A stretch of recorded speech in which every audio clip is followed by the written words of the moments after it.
अकोला जिल्ह्यात अकोट कृषी उत्पन्न बाजार समितीत सुमारे 1.5 कोटी रुपयांच्या भ्रष्टाचाराप्रकरणी महसूल मंत्री एकनाथ खडसे यांच्या पुतळ्याविरोधात अजामीनपात्र अटक वॉरंट जारी करण्यात आले। या प्रकरणात हरीश खडसेसह राष्ट्रवादीचे सभापती रमेश हिंगणकर यांच्यासह चौघांवर आरोपपत्र दाखल करण्यात आले। 2011 मध्ये बाजार समितीने दिलेल्या 2,97 लाखांच्या कामात 1,44 लाखांचा अपहार झाल्याचा ठपका तांत्रिक सर्वेक्षणात ठेवण्यात आला। अकोल्यातल्या messrs KG Khadse and associates या खासगी कंपनीला हे कंत्राट देण्यात आलं होतं।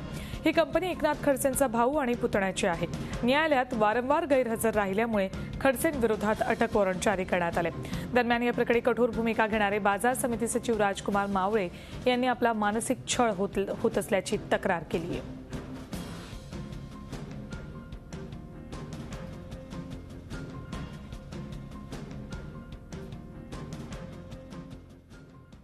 अकोट पोलीस स्टेशनने न्यायालयामध्ये आरोपपत्र दाखल केले।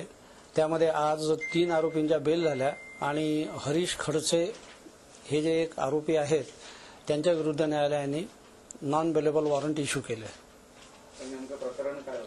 प्रकरण एपीएमसी मध्ये तिथले सभापती, माजी सचिव, नंतर कॉन्ट्रॅक्टर आणि हरीश खडसे आर्किटेक्ट यांनी जे काम झालेलं नव्हतं असं काम एमबी मध्ये रेकॉर्ड करून 80 लाखाचा अमाऊंटचा अफरातफर केला, हे प्रकरण होतं।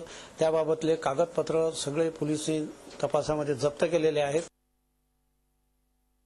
बाजार समिती अकोटच्या प्रकरणामध्ये आज पोलिसांनी चार्जशीट दाखल केली। यावरून हे सिद्ध झालेलं आहे की बाजार समितीमध्ये घोटाळे होत आहेत आणि बाजार समितीमध्ये कुठलाही घोटाळा होत नाही असे आक्षेप घेणाऱ्या लोकांवरती ही चपराक आहे की खरंच घोटाळा बाजार समितीमध्ये होतो आहे आणि अकोट बाजार समितीमध्ये झालेल्या घोटाळ्याची पुनरावृत्ती 300 बाजार समितीमध्ये झालेली आहे। त्याची चौकशी करण्यासंदर्भातला पत्रव्यवहार आपण शासनाशी केलेला आहे।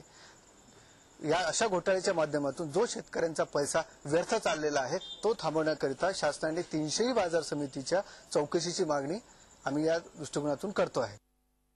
आपल्यासोबत आमचे प्रतिनिधी जयेश जगड आहेत, त्यांच्याकडून अपडेट्स घेऊयात। जयेश, काय काय अपडेट्स आहेत? एकंदरीत एक बातमी अशी पण येते की जे या सचिव आहेत त्यांचा मानसिक छळ सुद्धा केला जातोय।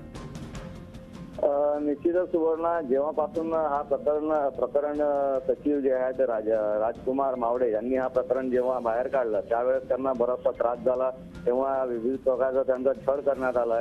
मुख्य म्हणजे त्यांची पत्नी जी आहे ती कृषी पंजाबराव कृषी विद्यापीठात कार्यरत आहे। त्यांची पत्नी सुद्धा कार्य संपूर्ण न करताना किंवा कोणत्याही कारण नसताना त्यांची बदली आता वर्धा येथे करण्यात आलेली आहे। निश्चितच कुठेतरी जे पॉवर आहे, पॉलिटिकल पॉवरचा इथे कुठेतरी प्रयोग होत आहे आणि त्यांचा या प्रकाराचा छळ सुरू आहे। धन्यवाद जयेश, या संपूर्ण माहितीबद्दल। एकंदरीत राजकीय बळाचा वापर करून राजकुमार मावळे आणि त्यांच्या पत्नीचा सुद्धा छळ केला जातोय हे इथे स्पष्ट दिसतंय। मात्र या प्रकरणाचा छडा आता लावला जाईल हे समोर येते। झी 24 तास रहा एक पाऊल पुढे।